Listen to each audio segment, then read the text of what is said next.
So tell me, where are you from? Are you from? I was born here. I grew up at Groom, which is Okay. just down the road, Uh-huh. not very far. Yeah. And what year did you join the Army? I didn't join really. Were you drafted? Yes, I was drafted Okay. in 1970.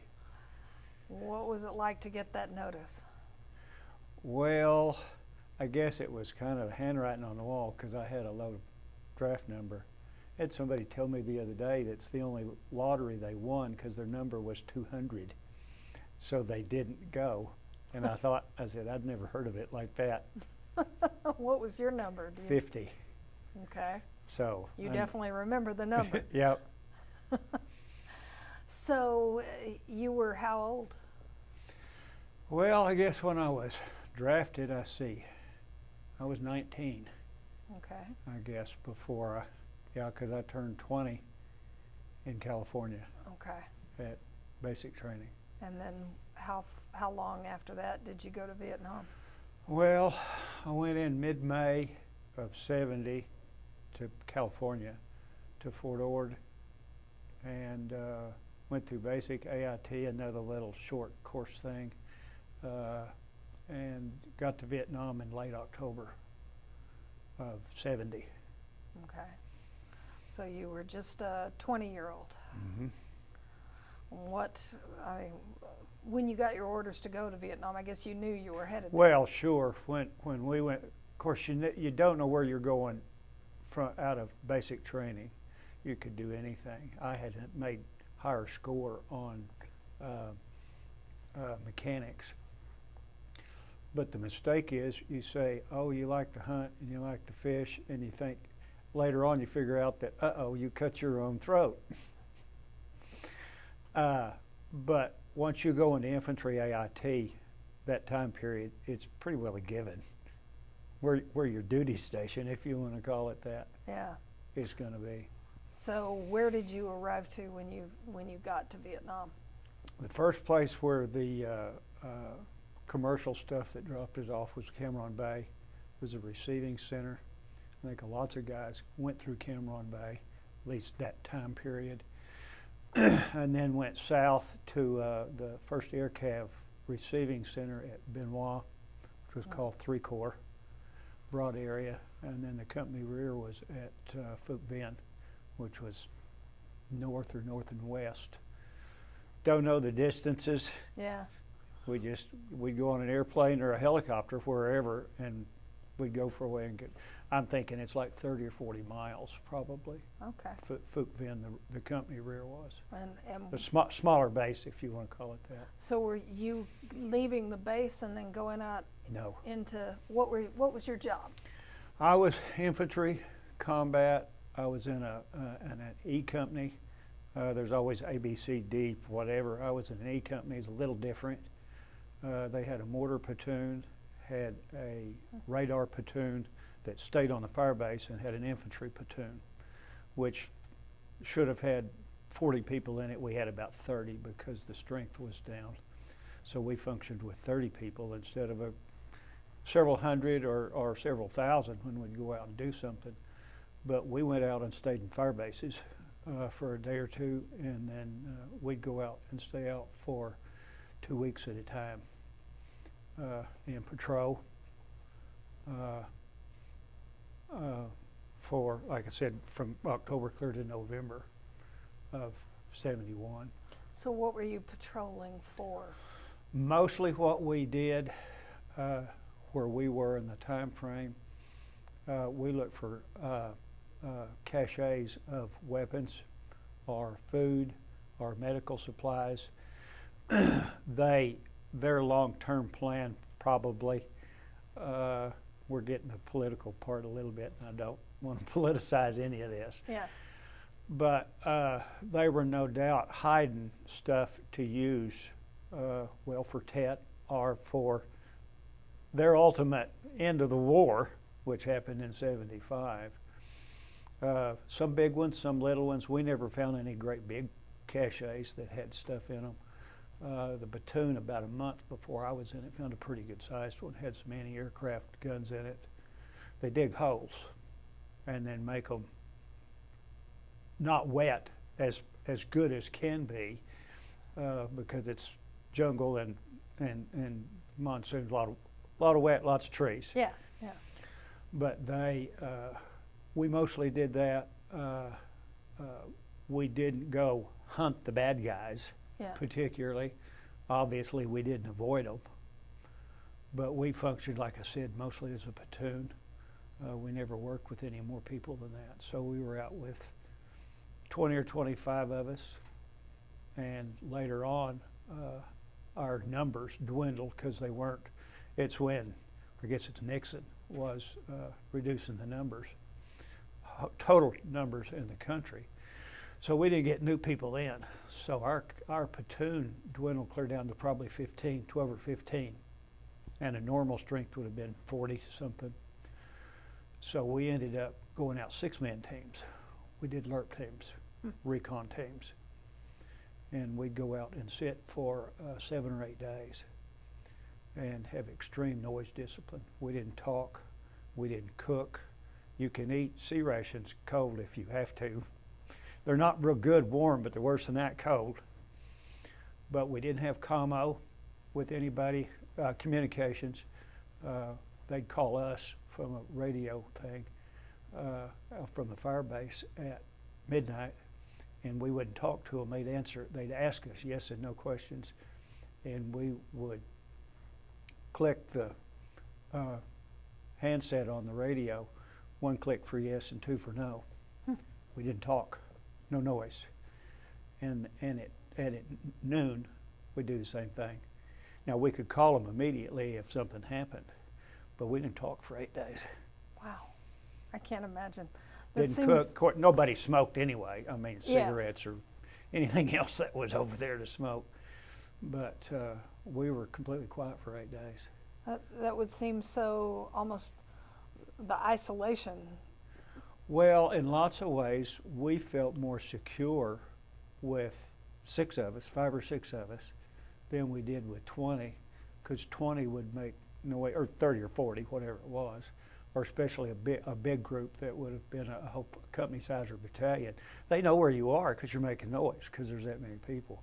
They couldn't find us because the bad guys, the gooks, lots of slang terms for them, but unless they just stumbled on us, they wouldn't have heard us or smelled us, because unless we smell like Americans. And I've heard stories about I can smell the gooks because, you know, your senses get really keen for survival.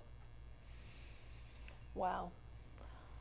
And so you think they also could smell you? I have no doubt that they would. There was lots of stories about they smell fishy or ricey or whatever, and I don't know that my senses ever got that astute. I'd not thought about that aspect before, but they always said that. How were your senses changed during those experiences? I don't know how to answer your question exactly. I don't understand how my senses changed. Well, I mean, as you were watching or trying to be quiet and listening, what would you listen for that would tell you somebody was around? Well, if they were, I don't know that we were a smelling post instead of a listening post, but I suppose we were assigned an area that they thought there would be infiltration on from the VC or NVA. And if they were going to get closer to us, then we would be extra quiet instead of, probably whispering a little bit.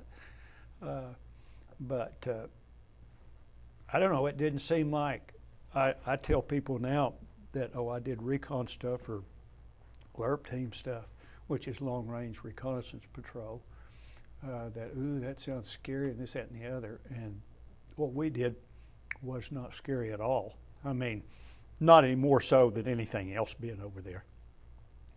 Because we were in I guess you'd call it defensive position. And if we were walking a trail, we could walk on to them sitting there waiting for us. And the tide would be turned if we were sitting still. We didn't have specialized weapons like the SEALs do now or whatever that we hear on TV, but we had more weapons and more ammo than we normally would carry. So if the bad guys found us, we could put up quite a fight. Did you come across the enemy often, or? Not too much, not my whole tour. We never did on these LRP team things, fortunately, because there wasn't but 6 of us. But not too much. The war had dwindled down a lot when I was over there. Like I said, I stayed out 13 months. I got an early out. There was a lot of early outs I've heard about since for various reasons. In our case, my platoon, I'm saying now in our case, they didn't want us back in the United States because we were baby killers back then. And they didn't want us infantry back in the United States anyway, just to serve on a post for 6 months or a year or something. So I was on the Firebase since we had different areas in our company. They let us on the Firebase about the last month or two of our tour, which wasn't a piece of cake, but it's better than walking all the time and walking into you got a berm and you got other people help you to get the bad guys if they try to come get you. But never mind, went blank. It was, whether you encountered the enemy, and you were saying they didn't want you to come back at a post for. Oh, okay. They came out with an early out for, I don't know about for everybody, but at least draftees. And they did not want us back in the United States. So they said, if you come back to the United States, you've got 150 days left on your 2-year draftee thing. Then you could get out, clear out.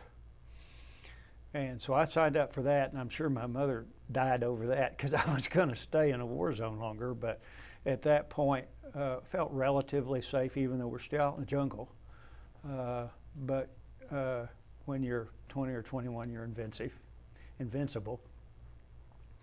But about a week after I signed the orders, or agreed to them, signed them probably, they came out with 180 days. I thought, well, I've been done by the Army again for 30 days. So I'll have to stay over here 30 more days. But in a few days, I got the other 30 days, or 29, I think is actually the math on it. They figured out, the numbers counters figured out that 150 days wasn't going to work. I'd have still got back to the States. So I actually got a 29-day drop off of my deal. So I stayed in the Army. I stayed nearly 13 months in Vietnam, which is more than a normal tour. Mm-hmm. Tour, in my case, would have been 12 months. Different services, different ranks, did different amounts of tour time. A lot of the time, 12 months, I think, was kind of the standard. So I got back to the United States, came to Oakland, or flew to Oakland, and got out immediately. So I spent just a little over a year and a half in the Army. Yeah. So it doesn't sound like much compared to the guys that were career that spent 20 or 30 years. Well, but you were over there. So, my thing in the Army was just a war zone is all. I never really served in the Army, like people talk about. They went to this post and that post and saw the world. All I was training and then a war zone. What were conditions like over there?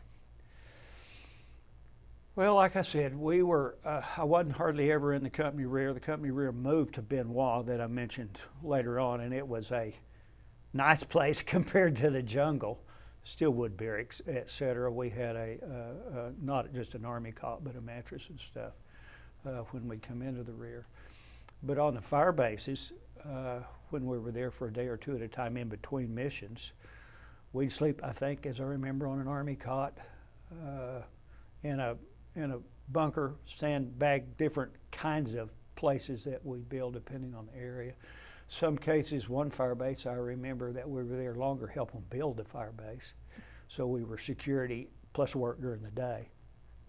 They probably had a backhoe, dig a big hole, and then we had trees and put over the top, and then landing mat, and then covered it up with sandbags, and we'd sleep in there, probably on army cots.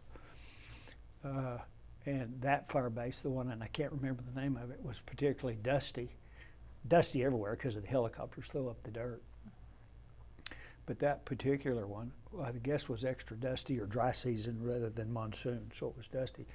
So they got the bright idea, so we got buckets of tar like you'd put on the roads here and spread it everywhere to keep the dirt down. And I don't know if it ever dried, and I think it was just a horrible mess. But that was a different Firebase. We went to another one once for a bigger USO show once, and I think that's the only reason it was an old Firebase, and we opened it back up. That was gravel. So it wasn't very dusty, and it was nice and clean and neat for a Firebase out in the jungle. But most of them, and the USO show came, and we saw the pretty American girls sing and dance, and not Bob Hope, not that big a deal, but we saw that. Most of the Firebases, they send a bulldozer out, a small bulldozer that they can carry out with helicopters, because these places don't have roads to them. Mm-hmm. They're out in the middle of nowhere. But they'll bring small bulldozers out with, and they'll push up a berm, usually in a triangle or maybe a diamond for military tactical reasons. And they have artillery on them. 105s with 105 millimeter guns, and a bigger one could have 155 for support for the artillery. Our platoon, like I said, was part of it was mortars, so there was a couple of mortar pits, and they would set up. They were, during dry season, dry and dusty, sandbags everywhere. You pull guard at night. Hopefully an hour, but if there weren't enough people, you could pull 2 or 3 hours and then rotate to somebody else. I learned over there that you don't have to sleep to function. You can rest. But during monsoon, which is rainy season, instead of the dirt, you can slog through mud and water on the Firebases. They put mat down and put boards down and throw sandbags down to try to walk, not in water. I've got a picture of me washing my hands in water about 6 inches or a foot deep that's mud instead of having clean water, just washing them off. That must have been miserable. So I don't know. You get used to it. I don't know. You're young and resilient. So hot. We never knew how hot it was. I mean, it's hot. You sweat. But since I've been back, these new smartphones, you can put any weather you want on the smartphones. So my mistake was putting Saigon on it, only it's called Ho Chi Minh City now. And it's in the summer, it's 97, 98, and the humidity 70 and 80%. And so it's hotter than, we've been hot here in the Panhandle for a couple of weeks now. That's cool. That's still cool compared to over there, and we're all suffering here, of course. Mm-hmm. But it's tremendous, the heat, I guess. When we'd be on a Firebase, we could be in our hooch, our bunker place, sleeping place, we call it hooch, and get up to go get a drink or go across the Firebase or whatever to go do something, a duty or something. And the time you got up and walked just 100 feet, your shirt would be wringing wet, your pants would be wet, everywhere your skin touches, like the front of your pants and the back of your shirt would be soaking wet. But in the jungle, I suppose, where I was most of the time, we were wet constant, I suppose, a little bit from, I guess, in the morning from the dew on the plants, because where I was considered triple canopy jungle. You've got 3 layers of vegetation, sort of, I suppose, is what triple comes from. Wow. There's stuff that's low down, 2, 3, 4, 5, 6 feet high, and then another layer that's 20 feet high, I guess.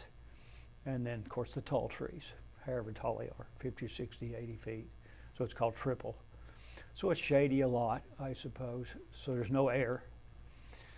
But we would tramp through there and I guess be soaking wet. And if you'd take your shirt off when you'd stop to make an NDP, night defensive position, you'd take your shirt off because it was cooler.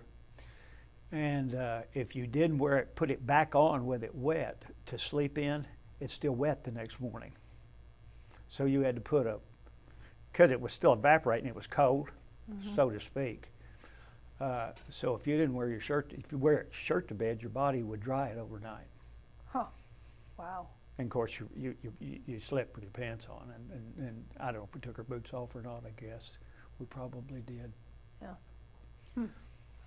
The jungles. When were you most scared? Really, it wasn't from being shot.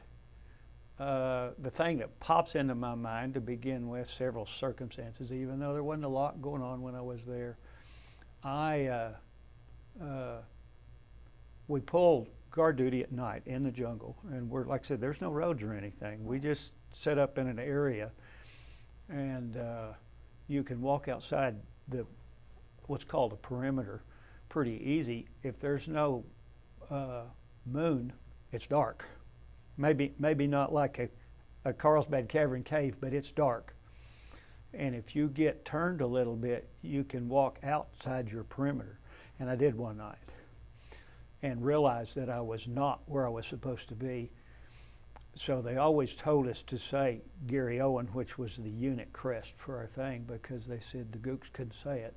So I was whispering Gary Owen, Gary Owen. And I didn't know whether I needed to stay which side of the tree, because I found a big tree.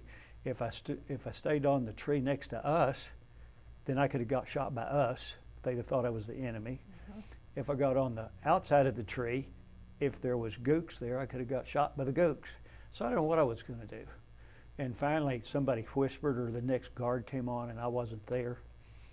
And I think they finally, nearly everybody was up, and they finally figured out I was outside where I was supposed to be. From then on, we tied a string, a rope, kind of loosely around the perimeter of us. And like I said, if there was 20 of us, we could have been in a 100-foot diameter circle, 75-foot diameter circle, not on top of each other, but relatively close. But from then on, we did that. Another thing that really popped into my mind, and it may have been the same night, I don't remember for sure, but we set up our NDP, and it was the middle of the night, and we could hear a tiger roaring.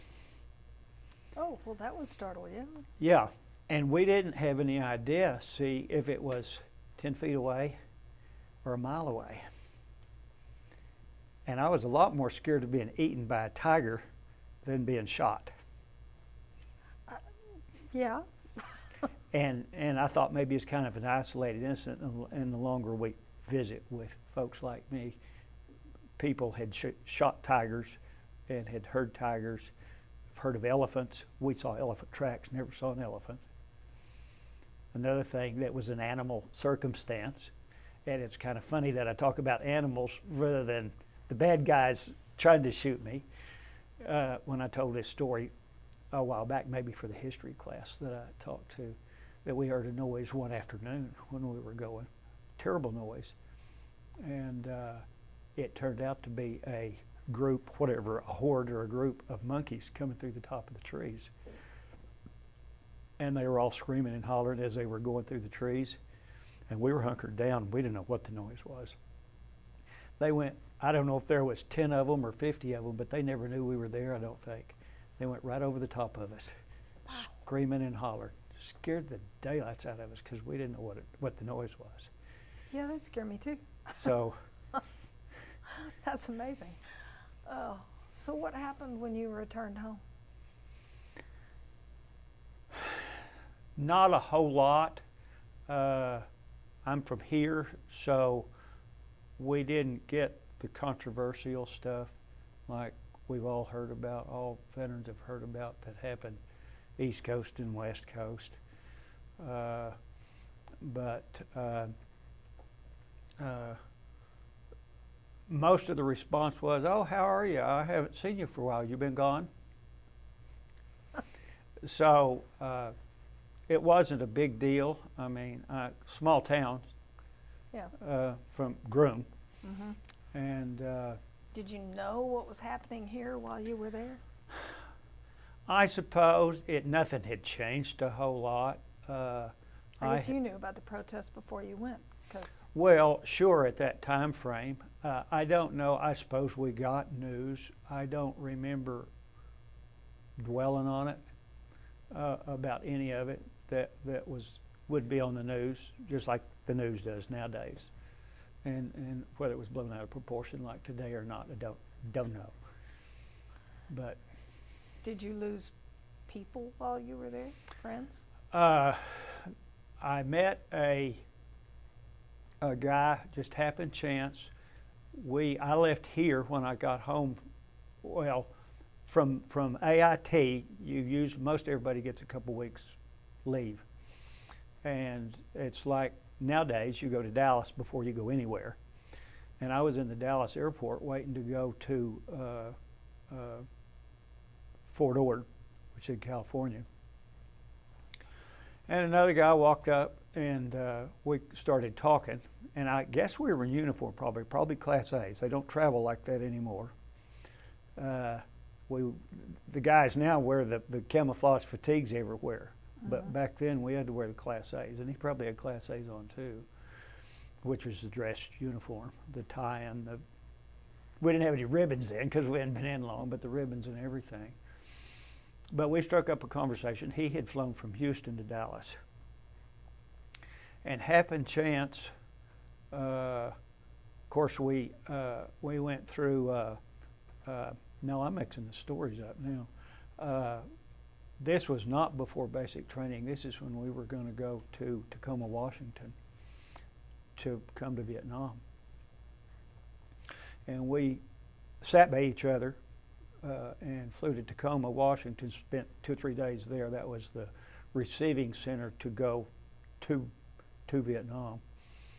And we ended up in the same unit. Echo, 1st to the 7th, 1st Air Cav, just happened chance. He could have been anywhere, both Army, but he could have been, but anyway, his name was James Tucker. And we ended up building hooch together. Like, I don't know if you've walked around the museum here some, but there is a mock-up of a hooch over here in the corner. Mm-hmm. And that's what we built together, 2 of us. And so we, loosely, I'll use the term camped out together. It takes 2 people to build a hooch. It's made out of a poncho liner and a poncho liner on the ground and stuff, but it takes 2 people. It's not a tent. It's a thrown together stuff that worked very well in Vietnam. What you have, your supplies used? Yeah, well, we used half of mine and half of his. We tried to build one with 3 of us one time, the medic one time. And we just could not build one out of 3. It just won't work. Like the one over here in the corner, I like to show and tell, but we can't get up. We can't get up and walk around. But it's a poncho, just like you go to Walmart and buy, and we tie the hood shut on it, and it's the top. We tie it to branches and then tie the top of it up. We put one on the bottom to keep the wet out and the bugs out. Use one mosquito net that drapes around that's designed. They got little grommets in them, and it's all made to kind of fit. They may have designed it after the GIs figured out how to do it. And for a long time, we had air mattresses that we would blow up, and then a thing called a poncho liner, which is a blanket kind of thing, real nylon, lightweight thing. I still use one as a blankie in my recliner at night. I just do. I don't know. It's a throwback. Been influenced by my past experiences. But anyway, we built our thing together. One little side note, if you didn't put, we called it bug juice, but mosquito repellent, and we had liquid down on the ground before you put the poncho down, some kind of bugs, termites or something, would eat the plastic off of it overnight. And then that poncho would be no good anymore for our water barrier. Oh, no. So we had to squirt bug juice all over to kill the bugs. But anyway, we hooched together until February the 19th of 71. I didn't know if I was going to tell this story or not. Maybe I will. I'm headed into it anyway. We always went out on patrol, had been for ages the same marching order. I hate to say marching in the jungle, but the same order. He had been point man, head guy, not head, but the first guy in the platoon he wanted to be. He felt like he was confident and qualified to do that. He was a policeman in civilian life. He could have got out of doing Vietnam, even my age. But anyway, it was just a routine we did. I had been walking number 3 when there was 6 or 8 of us out, or even when the whole platoon was out, if there was 20 of us. We're doing it. I had got where I was walking 3. It was just what we did.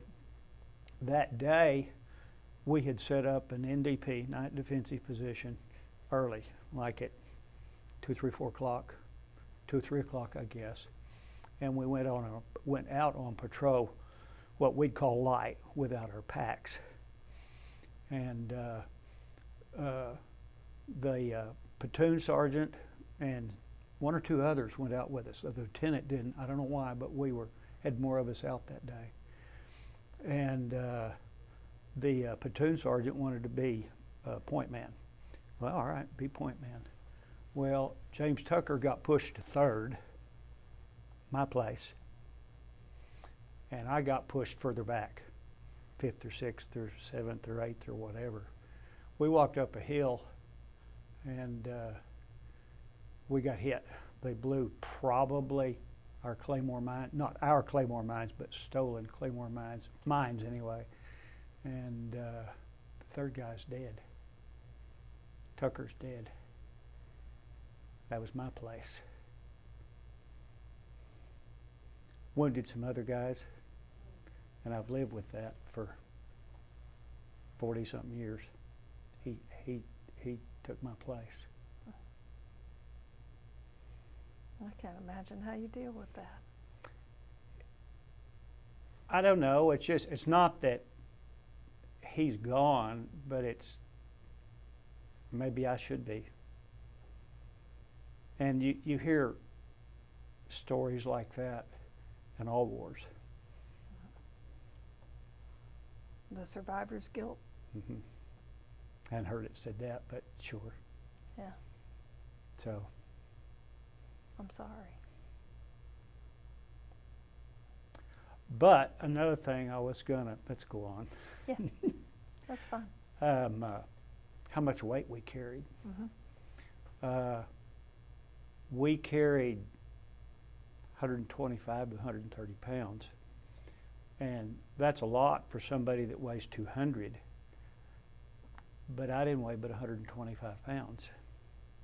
So I carried my weight up and down in mud, in dirt, all day long, every day. Do you know what everything in that pack weighed? Like some did? Mm-hmm.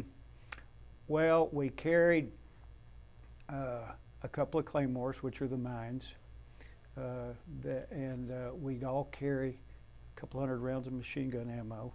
All this stuff weighs 6 or 7 pounds for the machine gun, the M60 machine gun. We carried our own weapon, whatever it was. I carried a thing called an M203, which was a M16 and an M79. They pretty well all the pictures you see now on TV of the 2 wars that are going on now, they've all got a configuration of what I carried. So it's a little heavier because you've got the grenades are a little heavier. Mm. But you carry that, and you've got a couple ponchos to build your house out of at night. Yeah, they're necessary. And you carry 5 to 7 days worth of food and water. We carried like 11 to 13 quarts of water, so you carried 2.5 gallons of water or so, depending on how much you wanted to drink, how much you wanted to hump, is the word. So we were carrying 20 pounds of water. The guys that carried M16s, which is predominantly that, mine was an M16 as well as the grenades. We carried, a lot of us carried 21 magazines, which would be 300 rounds. One magazine doesn't weigh much, but when you multiply it by 20, it adds up.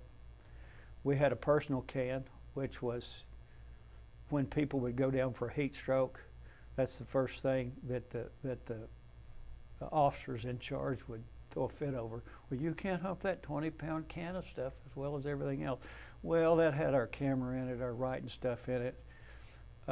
We carried whatever you wanted to eat on your rations, like ketchup or mustard or 57 sauce or something. We had that in there. So that was our personal can. That was our life in Vietnam. That was our personal stuff was in an ammo can. So we carried that. So it all added up to 120 to 130 pounds. That's a lot. And I don't have any idea how we did that. So what all was most important to you to keep in that can? I don't know, maybe the writing stuff. I don't know. I had a girlfriend at home, like so many of the GIs did.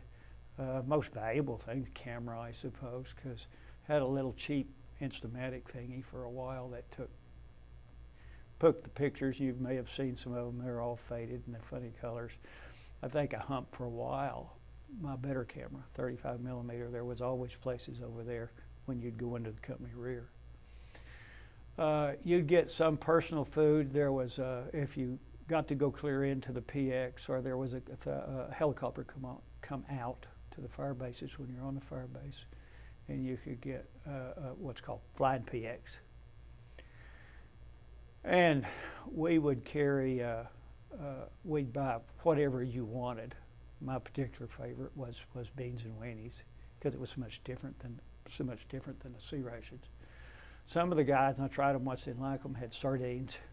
I guess that was a deviation. They'd peel a little thing open, and if they didn't smell us before, they'd have smelled us after they opened a can of stinky sardines.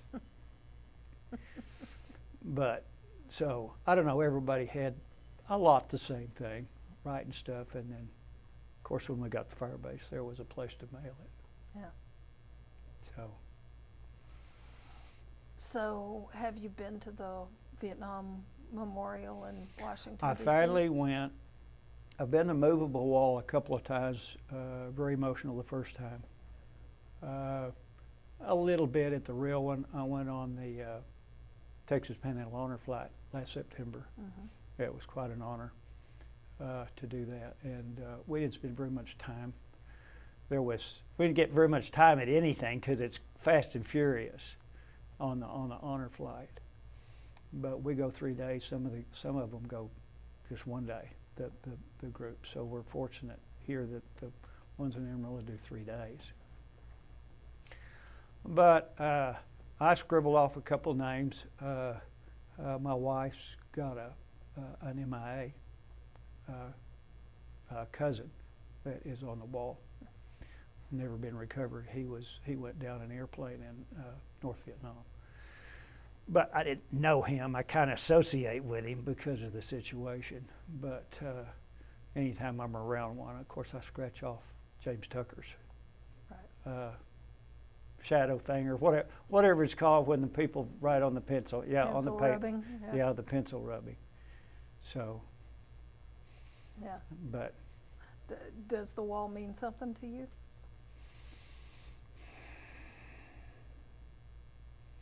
Well, not daily, of course, because I mean it's just I wasn't. The lieutenant came to me after Tucker was killed and said, "Are you all right?" And I said, "Yeah, I'm fine." I didn't get close friends with him, even though we hooched together. I didn't get real friendly. He was probably friendly with some other people in the platoon, so it wasn't like a close friend. Right. been killed as such. I get more emotional over folks nowadays in civilian life that have passed on for some reason. Yeah. But As you look back at that time, the Vietnam War and the volatility of what was going on at home and what you went through there, how do you put it all in perspective? well, I never look. A lot of people try to politicize a lot of things that went on. I never was a great person to get politically. I mean, I've got my opinion who needs to be president or doesn't need to be president, but I'm not real vocal on it. I guess when I think about Vietnam, I think about my experience and the physical war part of it. Obviously, this museum is not all Vietnam, but I say, well, it did influence me a lot, but I wouldn't be doing any of this veteran stuff that I do. We have got I say we, my wife and I have got a Jeep, like one of these sitting on the floor here. It's in the background. And we dress up World War II and do World War II living history stuff. And I never thought I wanted to put another green uniform on in my life. So I'm sure that it's influenced me on my hobby, one of the hobbies I've got. And I'm on the board here at the museum, so I'm still involved with military stuff, so it's part of me. It's just the way it is. I don't think I've got any serious problems. I know some friends that I think struggle with the war effects of Vietnam. Yeah. My platoon, not my living history platoon, but my real platoon, we've had 5 or 6 reunions, and I've been to a couple of them. And it's a small group because we functioned as a platoon, like I said earlier. And I don't remember them very well. My brain has blocked some of it out, I suppose, and age has done away with our memory like age does on anything that we try to remember. So, like today, I nearly forgot the interview. Well, I'm glad you didn't, and I thank you for your service. Thank you.